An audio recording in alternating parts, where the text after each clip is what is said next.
Dear children, if you take a pin holder and if you do it upside down, at that time, what happens? The pins do not fall down. Also, if you close the door of the fridge, it closes automatically. But if you try to open the door, it requires some force and you have to pull it. At that time, it can be opened. Why does this happen? Because there is a magnet in it, and because of magnet, it requires some force to open the door, as well as because of magnet, these pins, they stuck to the pin holder and they do not they get stuck to the pin holder and they do not fall down. That's why we have to study what is magnet in the chapter number 15, Fun with Magnets. See, magnet, what is it? What is the definition? That we will see now. Material to which objects made from iron, cobalt and nickel get attracted. That material is called a magnet. Magnet in Marathi it is called chumbak. Now, this iron, nickel and cobalt, these are called magnetic substances or magnetic materials. Now, the materials are divided into two, magnetic materials and non-magnetic materials. Now, we will see what is magnetic material. Let us see the definition. Materials that stick to a magnet are called magnetic materials. All materials do not stick to the magnet, but the materials that stick to the magnet are called magnetic materials. These are iron, nickel and cobalt. Whereas non-magnetic materials, materials that do not stick to a magnet, those are called non-magnetic materials. For example, wood, sawdust, plastic, sand, these are the non-magnetic materials.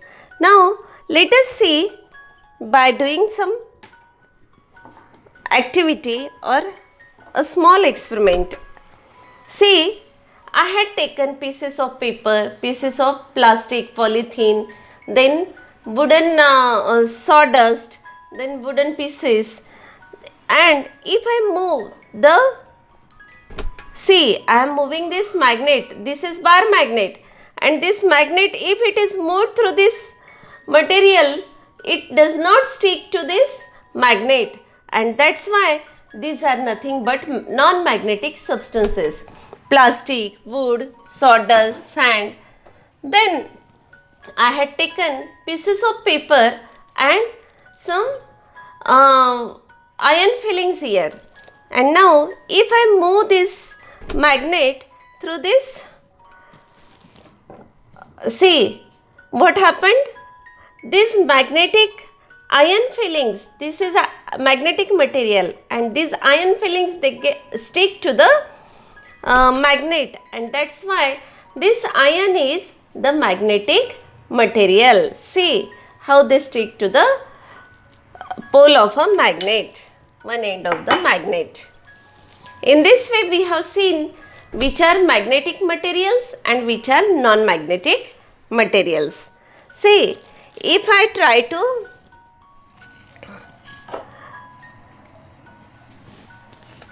this is the matchbox. I am moving it, this magnet near it, but it does not attract it because it is made up of paper and wooden.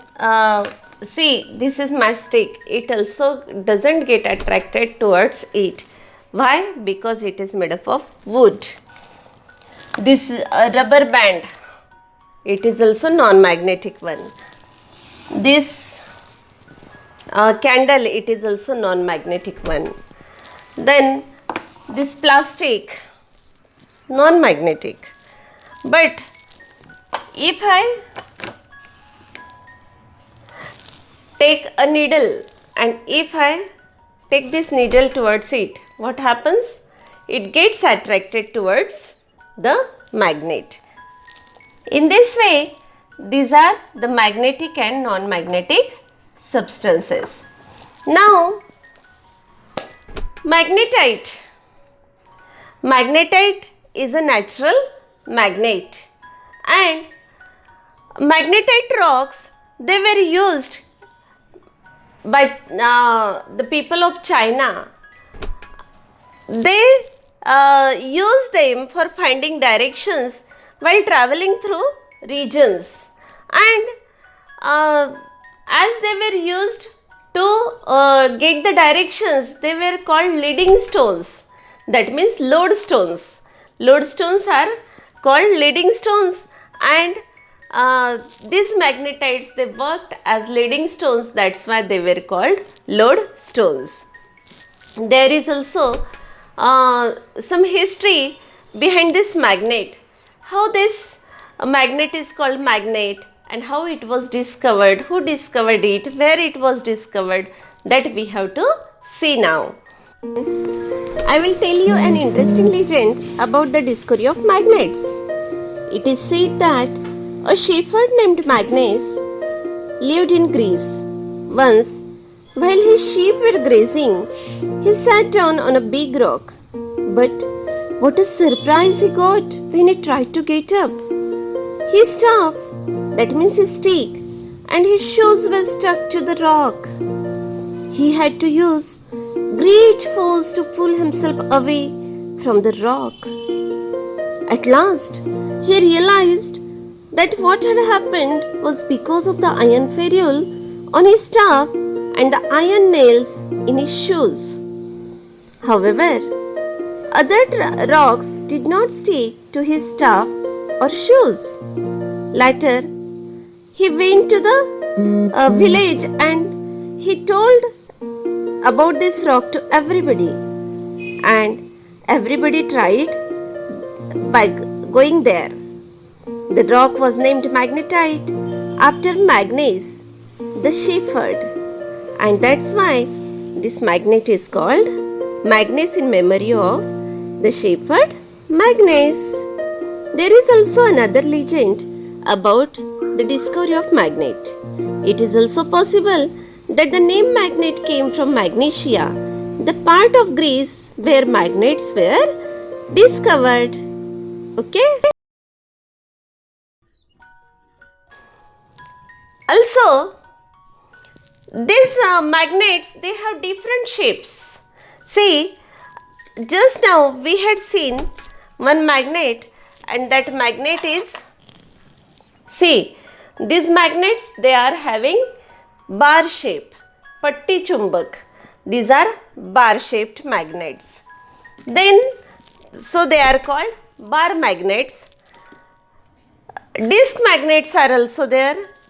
This is horseshoe shaped magnet or U shaped magnet. Then ring shaped magnets, cylindrical magnets, button magnets. These are the different shapes of magnets.